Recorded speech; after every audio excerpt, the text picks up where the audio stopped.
Okay, welcome everybody to a class on days of the week, and the title is Что ты делаешь каждое воскресенье?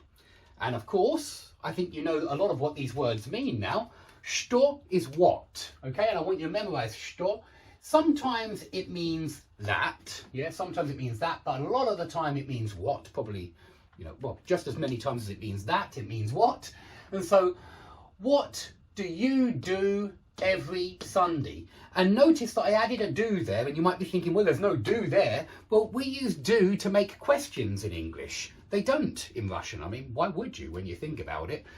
They just use intonation and they say, что ты делаешь каждое воскресенье? And they make it clear that it's a question from their tone of voice. Yeah, and you can hear it, you really can. Что ты делаешь каждое воскресенье? It's clear that it's a question, yeah? What do you do every Sunday? Okay, and that's why there's no do in there, even though there is in English. It's our language which is a little bit strange there, that we use the verb do to make questions, do you smoke? Why not just, you smoke? We don't do it like that. We need a do. But they don't. So it's что ты делаешь каждое воскресенье? Yeah, что ты делаешь каждое воскресенье? And that is the word every, and we're going to look at that word today. But this is Sunday. Yeah, what do you do every Sunday? Хотите сделать сегодня упражнение? Да, конечно, хочу. Вы умеете считать?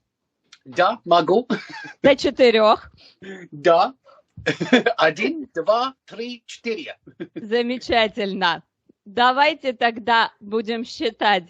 Сколько вы видите машин? Хорошо, я вижу 2 машины. Правильно, вы видите 2 машины. Да? 2 маленькие машины, да? Маленькие машины. 2, да, маленькие машины. Хорошо. Так, а это? Я вижу 3 книги. Правильно, вы видите 3 книги.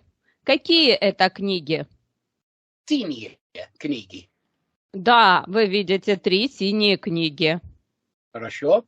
Я вижу 3 апельсина. Да, я тоже вижу 3 апельсина.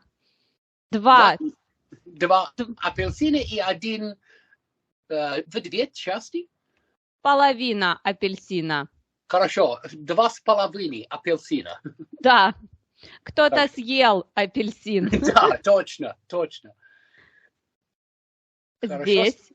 Дальше. Следующий, я вижу 1 красное яблоко.